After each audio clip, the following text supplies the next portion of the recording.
दिया और जाकर कहां बैठी है? कोप भवन में। पहले पहले के जमाने में जब घर बनता था तो क्या होता था? एक कमरा अलग से बनाया जाया करता था, इसका नाम होता था कोप भवन। यानी जब भी श्रीमती जी गुस्सा करें तो कहां?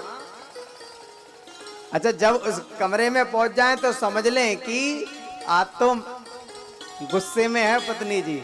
अलग से रूम बनाया जाया करता था। अच्छा, एक पति पत्नी का जो झगड़ा है वो सबके सामने हो, वो ठीक भी नहीं रहता है।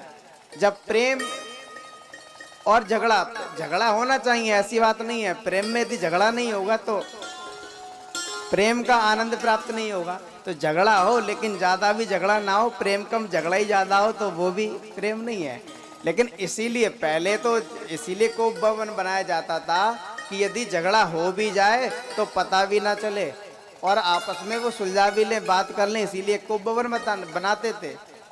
लेकिन आजकल के झगड़े कैसे होते हैं?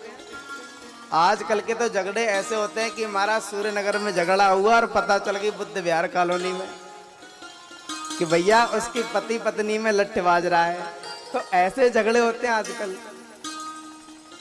झगड़े भी पढ़े लिखे होते हैं। एक तो होता है पढ़ा लिखा झगड़ा। पढ़ा लिखा झगड़ा कैसा होता है कि मानो पति पत्नी में झगड़ा हुआ लेकिन घर में किसी को ना पता चली, घर में किसी को ना पता चली, ये तो पढ़ा लिखा झगड़ा है। और एक एक कम पढ़ा लिखा झगड़ा, जो झगड़ा हुआ लेकिन घर वालों को पता चल गई कि हाँ भाई आज बहू बेटे में झगड़ा हुआ। और जो अनपढ़ का झगड़ा है वो महाराज पूरे गांव में पता चल जाती है, प्रेम से कह दो।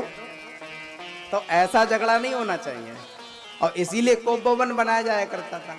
झगड़ा तो ऐसा हो कि महाराज सास को भी ना पता चले और दोनों का झगड़ा भी हो गया। तो ऐसा झगड़ा हो तो कोई दिक्कत नहीं है।